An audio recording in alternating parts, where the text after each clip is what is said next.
Ce 6 novembre 2020 marque une date importante, celle d'une rentrée des classes pas comme les autres. La pandémie de la Covid-19 n'a pas épargné le système éducatif. Mais, contre toute attente, d'une manière globale, la rentrée s'est bien passée.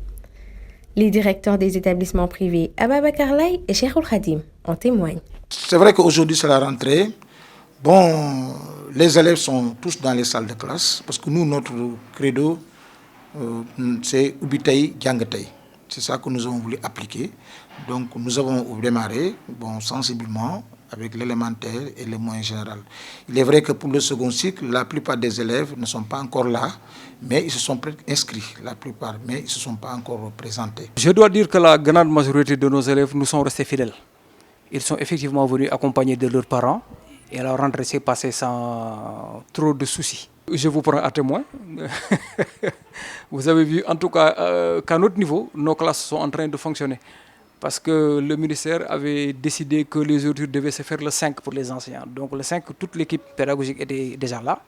Et les dispositions idoines ont été prises pour que Ubitei Djangatei soit une réalité, en tout cas au niveau de notre établissement. Et là encore, je ne pense pas que nous soyons le seul à être dans ce cas-là. Donc en tout cas, ici, les cours se déroulent de manière satisfaisante et normale. Monsieur Gueye et Monsieur Sarr, en posture de dirigeants, semblent se rejoindre dans ce qui est du respect des mesures barrières. Vous savez que nous sommes en période de pandémie et que par ailleurs, les enfants doivent être protégés pour éviter que la pandémie soit répandue dans nos différents établissements. Nous, heureusement, nous avons été accompagnés par le ministre de la Santé, en l'occurrence M. Diouf Sarr, qui est par ailleurs maire de Yoff.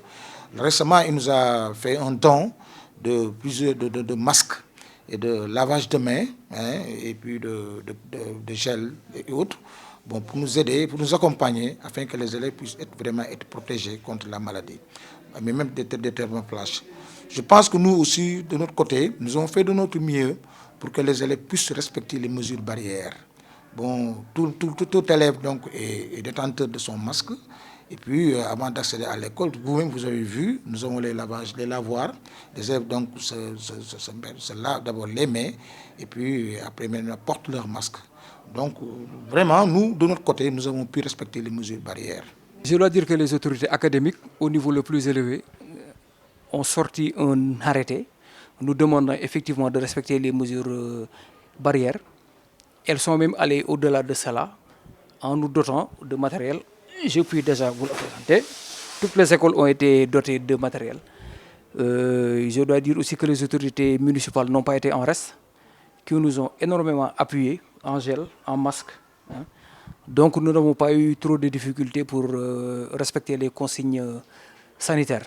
Faisant polémique, depuis quelque temps déjà, le paiement des 3 mois de vacances obligés par la pandémie n'est pas un problème qui affecte leurs établissements, ont déclaré les directeurs Sarr et Gueye. Nous n'avons pas imposé aux parents de payer les 3 mois de vacances de pandémie. Parce que moi, je dis que logiquement, comme ce n'est pas un service rendu aux parents, il ne faut pas qu'on impose aux parents de payer cela. Bien que les contrats, le contrat est d'une année scolaire, donc de 10 mois. Normalement, même s'il y a problème, le parent est tenu de payer. Mais nous aussi, nous avons voulu humaniser un peu. Parce que nous savons que aussi, sur le plan même économique, les parents aussi sont vraiment affectés. Parce que vous savez qu'aujourd'hui, tous les secteurs sont affectés par la pandémie. Donc c'est pourquoi nous n'avons pas voulu imposer aux parents de payer ces 3 mois-là. Nous leur avons simplement demandé de venir s'inscrire pour l'année scolaire 2020-2021. Et que les 3 mois de Covid, maintenant on leur pardonne ça, on leur laisse ça, vraiment pour ne pas aussi leur créer des problèmes. Parce que nous savons que la vie est dure et que les parents sont confrontés à des difficultés financières. Donc on n'a pas voulu leur imposer tout cela. Et puis voilà, nous les avons acceptés et nous leur avons demandé simplement de s'inscrire pour la nouvelle année. Et nous avons laissé tomber les 3 mois de pandémie. À nous n'avons pas jugé vraiment judicieux de demander le paiement des 3 mois de scolarité à notre niveau. Bon, cela n'engage que nous, parce que de toute façon, chacun voit midi à sa porte, quoi. Je comprends parfaitement les autres écoles qui ont demandé à ce que les 3 mois de scolarité leur soient payés. Mais en tout cas, nous, à notre niveau, nous n'avons pas jugé cela judicieux de le réclamer à nos parents. nous nous sommes arrangés, nous avons fait jouer des relations, nous avons vraiment mis en place des stratégies qui nous ont peut-être permis de passer dans les conditions les meilleures cette période relativement difficile pour tout le monde. Il faut aussi dire que nous avons eu à bénéficier de l'aide de l'État. Bon, c'est vrai, ce n'était pas une somme extraordinaire, mais en tout cas, ça nous a permis en tout cas de faire face à certaines de nos dépenses. Mais en un mot comme en mille, nous n'avons pas réclamé ces 3 mois-là aux parents. Et je crois que nous ne sommes pas les seuls à être dans ce cas. Toujours dans un même sens, les directeurs des établissements ont décidé de faire du niveau de leurs élèves une priorité. Nous, si nous sommes des enseignants, nous sommes des pédagogues. Nous savons que nous devons terminer un programme, tout un programme. Depuis pendant 3 mois, les élèves sont restés chez eux.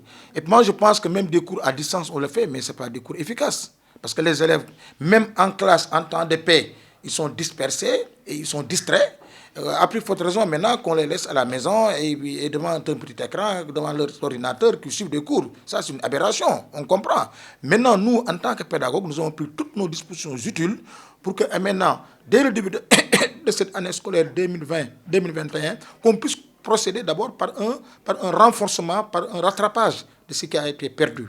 Et maintenant, pour tout le mois, tout le premier mois, ça va être consacré au rattrapage. Nous avons élaboré une stratégie, accompagnée en cela par les autorités académiques, en tout cas au niveau de notre IEF, l'IEF des Almadies, à la tête de laquelle Mme Fall est en train d'abattre un travail qui force le respect. Nous avons tenu une réunion et nous avons élaboré des stratégies. Vous avez certainement entendu parler de l'enseignement à distance, vous avez entendu parler d'un certain nombre de stratégies que nous avons élaborées pour en tout cas maintenir le link avec nos élèves. Parce qu'effectivement, nous avions dès le début pris conscience qu'en raison de la fermeture des classes, nos élèves allaient forcément traîner un certain nombre de lacunes. Nous avons essayé de faire en tout cas de notre mieux. Nous avons élaboré des stratégies, nous avons essayé d'entrer en contact avec les parents. Et c'est cette synergie qui nous a permis en tout cas de limiter les dégâts, si j'ai pu m'exprimer de manière aussi triviale. Monsieur Correa, enseignant du CM2, se dit conscient de l'impact que peut avoir 6 mois de vacances sur cette classe d'examen. Il a déjà élaboré des stratégies de remise à niveau afin de combler certains gaps engendrés par des vacances trop longues. Ce matin, j'ai essayé de tester leur niveau. Comme ils sont restés très longtemps, 7 mois de vacances, ce n'est pas trop évident. J'ai démarré par la lecture, j'ai même révisé les lettres alphabet pour voir la prononciation, la lecture. Certaines, ça va quand même, le début quand même, c'est bon, c'est pas mal. Ouais. Mais maintenant, j'ai compté vraiment redescendre en classe de CM1. Vous voyez, prendre le tiers de la classe de CM1 pour pouvoir continuer le CM2. Voilà, combler ce niveau-là, ensuite vraiment continuer les cours. C'est évident, les élèves auront des difficultés. Bon, j'ai préparé les élèves vraiment comme ce que j'ai dit tout à l'heure, donc en prenant d'abord la classe de CM1, c'est-à-dire les tiers. Les tiers un peu avant la fin de la classe. Donc il fallait descendre au CM1, revoir la lecture, revoir les calculs et pour pouvoir vraiment entrer en classe de CM2. Oui, j'ai pris en compte le retard.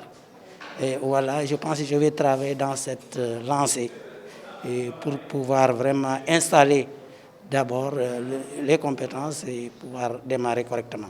Entre respect des mesures barrières, programme Ubitei Djangotei et tiraillement entre parents d'élèves et administration d'établissement, la rentrée 2020, qui s'annonçait agitée, sera perçue par le monde entier comme une rentrée particulièrement spéciale.